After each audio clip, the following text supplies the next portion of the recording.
Hello everyone, मेरा नाम है बी ज्योति सिंह और आज हम लोग पढ़ने जा रहे हैं आरोह बुक का नेक्स्ट चैप्टर बात सीधी टी पर।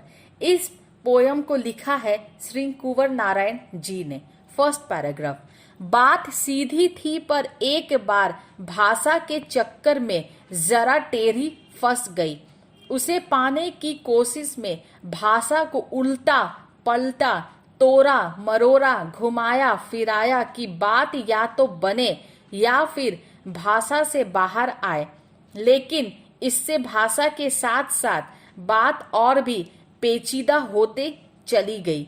सारी मुश्किल को धैर्य से समझे बिना मैं पेंच को खोलने के बजाय उसे बेतरह कसता चला जा रहा था, क्योंकि इस करतब पर मुझे साफ सुनाई दे रही थी तमाशबीनों की शाबाशी और वाह वाह। संदर्भ। प्रस्तुत पंक्तियां हमारे पाठ्य पुस्तक आरोह भाग 2 से लिया गया है। प्रस्तुत पंक्ति के रचयिता श्री कुंवर नारायण जी हैं। प्रसंग। प्रस्तुत पंक्ति में कवि ने कथ्य और शिल्प की द्वंद्व को उकेरते हुए भाषा की सहजता पर जोर दिया है। व्याख्या। प्रस्तुत काव्यतरण में कवि कहते हैं कि बात सीधी थी लेकिन भाषा के चक्कर में पड़कर जरा टेढ़ी हो गई। उसे सुलझा पाने की कोशिश कवि ने बखूबी की, लेकिन वो उलझती ही चली गई, अर्थात भाषा के जाल में फंसती गई और पेचीदा हो गई। कवि यहाँ बात के लिए उपयुक्त माध्यम, जो निश्चित रूप से भाषा ही है, को चुनने की सलाह देता है। प्राय ऐसा होता है कि हम कुछ कहने के लिए जब घुमावदार भाषा का सहारा लेते हैं तो बात अधिक उलझ जाती है, समझ से परे हो जाती है। तात्पर्य यह है कि कविता की रचना प्रक्रिया में भावों के अनुसार भाषा का चुनाव और प्रयोग करना चाहिए। यदि भाषा के साथ तोड़ मरोड़ करने की कोशिश की गई तो भावों की अभिव्यक्ति ठीक ढंग से स्पष्ट नहीं हो सकेगी। इस प्रकार कविता अस्पष्ट और निरुद्देश्य हो जाएगी। कवि कहता है कि उसने बात के पेंच अर्थात उसके अर्थ या अभिप्राय को समझने बिना बेतरह कसना शुरू किया और इसका परिणाम यह हुआ कि अंततः बात की चूरी मर गई, अर्थात वो निरर्थक और उद्देश्यहीन सा हो गया।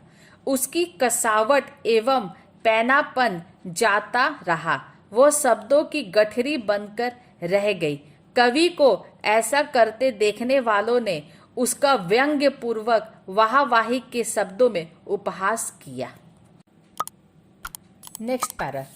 आखिरकार वही हुआ जिसका मुझे डर था। जोर जबरदस्ती से बात की चूरी मर गई और वह भाषा में बेकार घूमने लगी। हार कर मैंने उसे कील की तरह उसी जगह ठोक दिया। ऊपर से ठीक ठाक पर अंदर से न तो कसाव था न ताकत। बात ने जो एक शरारती बच्चे की तरह मुझसे खेल रही थी, मुझे पसीना पोंछते देखकर पूछा, क्या तुमने भाषा को सहलुअत से बरतना कभी नहीं सीखा? संदर्भ सेम रहेगा। प्रसंग। प्रस्तुत पंक्तियों में सटीक अभिव्यक्ति के लिए उचित भाषा के चुनाव पर बल दिया है। व्याख्या। प्रस्तुत काव्यतरण में कवि कहता है कि बात अब भी उचित भाषा के अभाव में और सरलता के अभाव में उलझी ही रही। वास्तव में चमत्कार या विशेष प्रभाव पैदा करने के चक्कर में जब हमारी अभिव्यक्ति अस्पष्ट हो जाती है तब ऐसा होता है। भाषा की दुर्हता से चमत्कार उत्पन्न होना एक भ्रम है, बल्कि इसके कारण बात प्रभावहीन ज्यादा हो जाती है।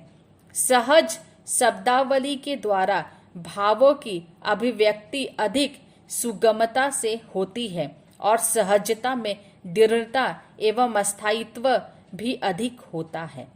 कवि कहता है कि अपनी उलझी हुई बात रूपी पेंच को उसने हार कर कील की तरह जहां थी वहीं ठोक दिया, अस्थायी कर दिया, लेकिन उसमें कसाव अर्थात दृढ़ता नहीं रही। तभी बात ने, जो कवि के साथ शरारती बच्चे की भांति खेल रही थी, परेशान हो चुके कवि को पसीना पोंछते देखकर भाषा की सहूलियत अर्थात भाषा का उचित और सरल प्रयोग करने के संबंध में चेताया। वास्तव में यहाँ कविता के लिए सहज, सरल एवं संप्रेषणीय भाषा के चुनाव का आग्रह कवि द्वारा किया गया है। भाषा को सहूलियत से बरतने का अर्थ है भाव के अनुसार भाषा को चुनना और उसका प्रयोग करना, क्योंकि भाषा केवल एक माध्यम है। वास्तविक उद्देश्य है भावों की स्पष्ट अभिव्यक्ति, जो कविता की सार्थकता का अनिवार्य आधार है। Thank you. Please visit my link. Do like, share and subscribe. Thank you.